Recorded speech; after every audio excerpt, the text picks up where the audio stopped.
Tendo a compreensão das múltiplas faces da doença do refluxo, nós temos que ter uma ideia, inicialmente, de qual mecanismo que está provocando o sintoma do paciente. Para tal, estamos aqui hoje, sou Fábio Teixeira, nossa irmã Carla Granja, para desvendar para vocês qual o papel da câmara gástrica, qual o papel do estômago na formação, na gênese dos sintomas da doença do refluxo. Carla?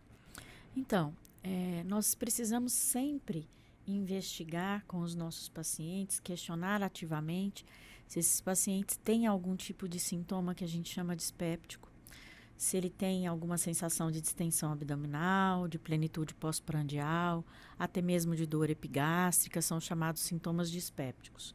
Por quê?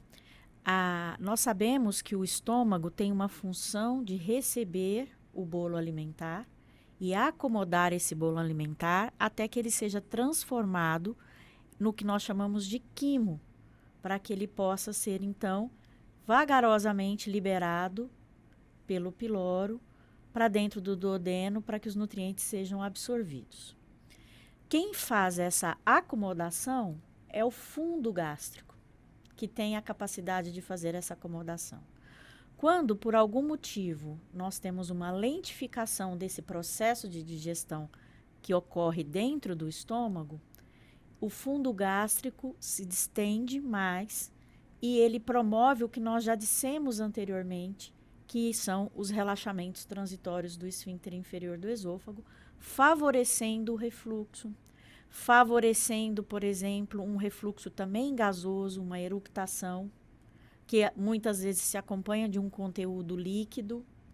Então, é muito importante investigar, porque muitas vezes esse paciente tem uma doença do refluxo gastroesofágico, não por uma falência da barreira antirrefluxo especificamente, mas uma falência secundária à alteração que a gente observa de função gástrica. E isso vai ocorrer tanto em situações que nós temos de síndromes dispépticas, até mesmo de quadros de gastroparesia, de disbiose, mas também nós vamos observar, por exemplo, uma gastroparesia muito comum hoje em dia, que é a medicamentosa, pelo uso dos análogos do GLP-1, e nós também temos que ter um olhar especial para os pacientes que foram submetidos a algum procedimento cirúrgico em que há uma redução do tamanho da câmara gástrica, por exemplo, nas cirurgias gástricas, não é isso? E é interessante, Carla, quando você aborda o mecanismo pressórico e o mecanismo de acomodação do estômago.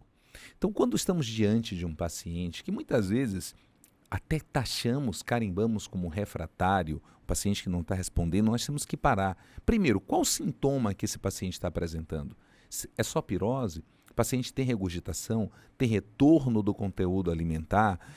Posteriormente, uma boa entrevista, Carla, você falou sobre restrição abdominal.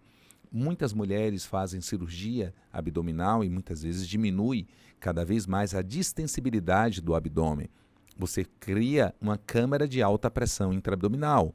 Um paciente pode ser obeso, um paciente pode aumentar a pressão intraabdominal. O paciente pode ter um esvaziamento gástrico retardado por medicação, como você falou, mas muitas vezes por alterações fisiopatológicas. Quantos pacientes poderiam estar fazendo uma dispepsia funcional ou uma gastroparesia funcional que ficam no espectro entre uma doença e outra, numa síndrome pós-viral?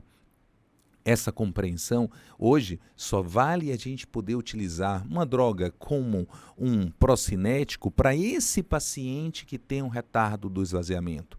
Então, meus amigos, já serve daqui um primeiro alerta. Quando você está diante de um paciente como esse, pense no estudo do esvaziamento gástrico através de uma cintilografia, a cintilografia para estado sólido, não adianta a cintilografia para líquido, muito importante isso para a gente, um bom exame endoscópico e uma boa anamnese. Com isso, nós conseguimos direcionar o paciente para um diagnóstico das múltiplas faces da doença do refluxo. Acompanhe os nossos próximos vídeos, se inscreva no canal, compartilhe com vários colegas para que todos possam fazer juntos conosco desse novo desenvolvimento da Neurogastro. Um forte abraço.